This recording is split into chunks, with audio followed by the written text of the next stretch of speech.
வணக்கம். நிகழ்ச்சி மூலமாக உங்களை சந்திப்பதில் பெரும் மகிழ்ச்சி அடைகிறேன். வாழ்க்கையில் வெற்றி பயன் நோக்கி பயணம் செய்து கொண்டிருக்கிறீர்கள். இந்த பயணிகள் நல்ல முறையில் வெற்றி பெற என் அன்பின் வாழ்த்துக்கள். நீங்கள் நல்லா இருப்பீங்க. இப்பொழுது இருக்கிறதை பார்க்கலாம் 1000 மடங்கு அதிகமாகும்படி சேனைகள் கர்த்தர் தாமே உங்களை ஆசீர்வதித்து உயர்த்துவாராக. நல்லா கவனிச்சுப்பார்கள்.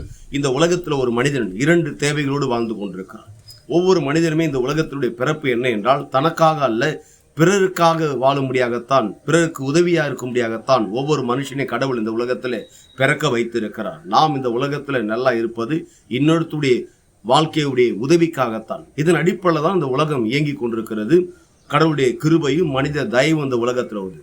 அப்ப கடவுள் நம்ம மேல கிருபை பாராட்டும் போது மனித தயவு எப்படி என்றால் இன்னொரு மனுஷன் மூலமா தான் அந்த தயவு. அப்ப நீங்கள் நான் இந்த உலகத்துல இன்னொருத்தருக்கு தயவு செய்ய முடியாகத்தான் நாம் இந்த உலகத்துல வாழ்ந்து கொண்டிருக்கோம். அதுக்கு என்ன பண்ணால் 2 காரியத்தை நாம் செய்யறோம். ஒரு மனுஷனுக்கு 2 தேவை இருக்குது. ஒன்று சரீரம், 2வது மனது. அப்படி பார்க்கும்போது சரீரத்துக்கு நம்ம என்ன தேவைகள் நாம் கொடுக்கிறோமோ அது அவங்களுடைய சரீரத்துக்கு மிகப்பெரிய ஆசீர்வாதமா இருக்கும். மனதுக்கு என்ன தேவையை நம்ம கொடுக்கிறோமோ அது மிகப்பெரிய அளவில் மனதுக்கு ஆசீர்வாதமா இருக்கும். அப்படின்றால் கொடுக்கக்கூடிய பொருளை வைத்துதான் அவருடைய சரீரத்துக்கு மிகப்பெரிய ஆசீர்வாதமா இருக்கும்.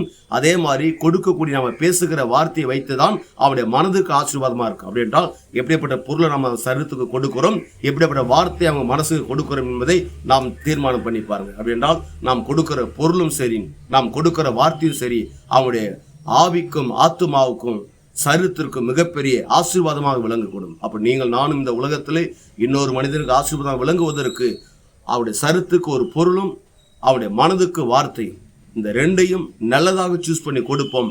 அவங்க வாழ்க்கை நம்ம நிமித்தம் அல்லது உங்க நிமித்தம் மிகப்பெரிய ஆசீர்வாதமா இருக்கும். அப்படி ஆசீர்வாதம் இருக்கும்போது எனக்கு நீங்க செய்கிற ஊழியங்கள், நீங்க செய்கிற வேலைகள், நீங்கள் செய்கிற வியாபாரங்கள், நீங்கள் செய்கிற கான்ட்ராக்டுகள், நீங்க செய்கிற அரசியல்கள், நீங்கள் செய்கிற என்னென்ன துறையில நீங்க இருக்கிறீங்க எல்லா துறையிலுமே மிகப்பெரிய ஆசீர்வாதமா விளங்கும். அப்படி ஆசீர்வாதம் விளங்கும் போது என்ன நடக்கும் தெரியுமா? ஒட்டுமொத்த உலக நாடுகளுக்கு ஆண்டவராய் இயேசு கிறிஸ்து உங்களை கடன் கொடுக்கும்படியாக வைக்கிறார். நீங்கள் வற்றாத நீரூற்று போல இருப்பாய் என்று சொல்லி உங்களிருந்து விடைபெறுகிறேன். உங்க நண்பன் ரவி, பெரியபாளையம்.